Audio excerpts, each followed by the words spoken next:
Alright, like the fourth try making this video. Yeah. First video was too long. Second video, this camera completely failed, which was really bad. I mean, I've never seen one of these flips make a video that was unreadable, and that's what it made, an unreadable video. So, this might be the only camera that works for this video. Who knows? Because that camera might be broken. But we'll find out. I hope it's, I mean, I have to test it over and over and over and over. I'll have to make hundreds of videos with this camera just to see if it does that again. Well, anyway. Yeah, sort of. All right, first thing I wanted to do was, yeah, I wanted to just tell people in the last video, it was not my computer that was friggin' infected with all the viruses, okay? I told you I didn't want the advice and all this other crap and get a Mac and all that crap, blah, blah, blah. No, I don't need any of that shit. My computer is actually still, if you dig deep enough into my operating system, you'll find Windows 3.1. All right, all I've ever done is add on to my original copy of Windows. And so, yeah, so, I figured out how to back up a hard drive a few years ago, and so that's saved me when I've had to be saved. Um, and other, yeah, yeah, I don't get a whole lot of. I have two firewalls running. Yeah, I don't get viruses too often. So screw you, computer viruses, and screw your Mac shit, your $5 million computers, um, and whatever. Uh, and it still doesn't justify the behavior of the people trying to do it. And if Macintosh was the #1 selling computer, there'd probably be more people out there trying to hack the shit out of it. And so then the people saying, well, get a PC, you know? So it'd just be the same bullshit all over again. So fuck you people. Well, fuck all that. Fuck that argument anyway. I didn't want to have that argument. Wasn't the point of the video. So anyway, I mean the point is the assholes who are destroying human beings' lives and wasting their time and all that kind of shit and hours and hours and hours of human life, which adds up to a million human beings' lives essentially. If you add up all the wasted hours, I mean it's like a million human life worth, wasted on a game they're playing, a stupid, moronic, idiotic game. Come on. So they're making 25 bucks stealing some money from people? I mean, it's idiotic. But anyway, that's not the argument. Um, so what did I want to do with this video? It's really difficult. It's awkward. Yeah, so I want to say thank you. It's Thanksgiving and all that crap. So I'll say thank you. Like I said, people have been very nice to me, and it's very, whatever. It's very embarrassing and uncomfortable for me, actually. Because yeah, I'm pretty selfish when it comes to this YouTube thing. I don't, I get more than I give, and such. And then, yeah, Fred, I appreciate the. Yeah, I mean, I have the same thing with YouTube, and there's a few people here that just make the conversation tolerable, and it'd be hard to imagine what it'd be like without you here. And it goes further than that, I guess. It's over time you really do get inside of each other's heads. At least that's happened to me. I mean, you're walking around inside of my brain, and Pyro is too, and a few other people. I mean, I can hear your chatter when thoughts are flying. I can hear you responding to them. There's little robot yous floating around in there. Um, and I think that's a good thing. I mean, I'm grateful to have it. Um, it's a pleasant mental noise. Um, but yeah, that's what I want to get to is just this idea of thinking about thinking. And, that's something I really appreciate. I mean, I can see you doing that, Fred. I mean, I can really see you sometimes thinking about where your thoughts are coming from, how they've been constructed, where they're built out of. And that's really a big part of this escaping um, the mechanism, the DNA machine, um, is recognizing that this brain thing can be pointed in so many different ways. You can, you can, you can put rose-colored filters inside your brain. You can run a cartoon. You can live a lie. You can do all kinds of things with this brain. You can point it in any kind of direction. And what you define as its mission is so tricky. I mean, whether it's completely obsessed with just your the ambition, the personal ambition of your emotions and feelings, or whether there's been a trade-off between your emotions and your intellect, where your principles have sort of nagged your emotions, humiliated them, or disciplined them into playing along with some sort of more sophisticated, honorable thought process, where you can't cheat the argument. Because our brain is basically just made to scheme. I mean, it's a scheming vehicle. I mean, that was what it was intended for. That's how it evolved. It evolved to enable an organism to scheme their way into getting their satisfaction, and in turn completing their successful survival of the fittest competition. It wasn't about defining the truth or being honorable philosophers or any of that kind of crap. We sort of had to construct that agenda out of just a logical adding up of what was obvious. We figured out the obvious. And some of that obvious stuff took an awful long time. When you think just a couple hundred years ago, people were just, doing the slave thing, and, women couldn't own property, and, all kinds of shit. It's just so, how could they be that naive and stupid? Why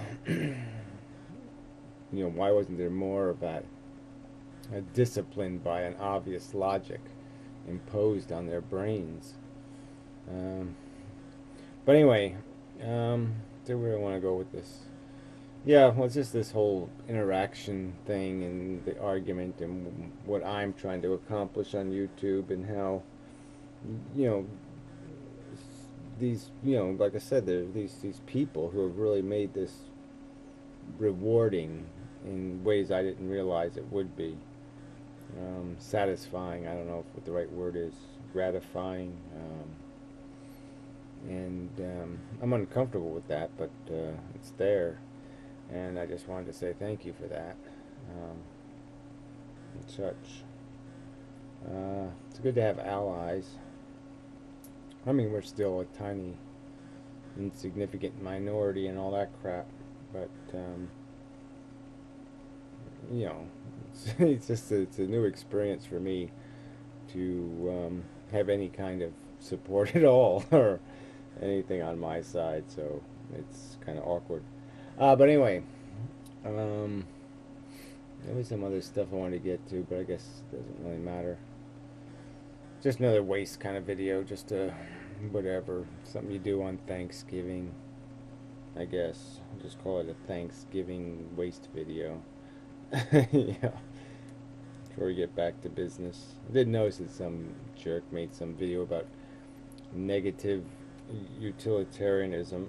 Just this whole way that other people get to, define the agenda and come up with this terminology that is itself just such a cheap shot, and then he makes a video full of little kids in it. Like that, another cheap maneuver. Oh, because kids are cute, that means life is worth living. I mean, it's just so stupid. And he's making some stupid argument that we should all kill ourselves because we've got a hangnail. Like that has something to do with the real argument. I mean, theoretically, though, I mean, it is a weird subject. It's because it's almost like the subject of the altruism. Like, is there anything truly altruistic? Because in a way, the only way you motivate the machine is through emotion. So it almost has to be self-interest, and your self-interest has to be principled, and the principle has to be something you're in love with, essentially. And it's your passion or your love for the principle that gives you a satisfaction in honoring it. So it's like you will selfishly jump on the grenade, as preposterous as that sounds. And in a sense, you can make these kind of arguments about this whole feeling thing is so stuck in our perspective. Um, maybe it is. Maybe, maybe in a silent, pure universe, a pristine one, maybe the pain of a hangnail would be a loud, obnoxious sound in that purity. It's just that we have such grandeur horror to compare it to that it has no meaning. Um, it seems minuscule and irrelevant. I have mentioned before that there was a Star Trek episode about that. It's a Star Trek episode about a lot of things. Really a great show. And, just because it was a society of people that were just so, they found war and violence and human nature just so abhorrent and sickening to witness or be near. And that's, that the idea of being more sensitive. And maybe it's just because we are insensitive that we don't realize how bad it is. But more likely it's because we have so much worse to compare it to. That bad context. But even independent of that, it's just very hard to make that objective definition and this objective distinction. And all you can do is do the ballpark thing. Like you can sort of figure out what's on what side of what fence. And I guess that's all you really have to do, though. But, the people who want to destroy the argument because they know which way the argument's going to go, they will keep trying to argue everything on the fence. They will not look at, the acres on either side of the fence. They will only concentrate on the tiny bits of matter that sit on the fence, the tiny percentage of issues that might be too difficult to figure out, and they'll ignore the ones that are easy to figure out because they don't want to do the math. And that was another thing I realized. I saw in the comments there was a lot of people doing the buck up, have a happy life, don't waste your time being sad, or don't grieve, and don't do this and don't do that, and life is too short, and blah blah blah kind of attitude. That don't worry, be happy kind of shit. And I mean, they're not in a negative way. A lot of people are doing it in a very positive way, just trying to do something helpful to make somebody feel better. Yeah, I can appreciate that.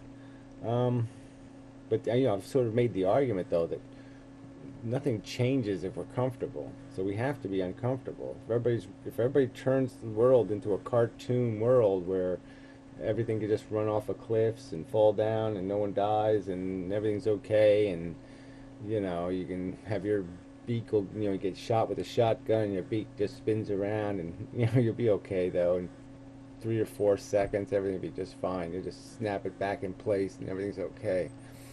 Well, I don't think that's the world we live in. That's what I'm going to argue, and I don't think we're going to do anything to fix the world we live in if we keep playing mental tricks with our brain to make it all okay, to justify it, to rationalize it, to excuse it. If it doesn't bother us, then we're not going to be bothered. Yeah, that's it right there, right? If it doesn't bother us, we are not going to be bothered to fix it. Yeah. Somewhere in there is a great quote. And that's the game. Is we just can't keep pretending it's okay, even though that's to our personal advantage. I mean, yeah, grief is a waste of time. Anger is a waste of time. Revenge is a waste of time. Well, revenge really is a waste of time. I won't be defending that.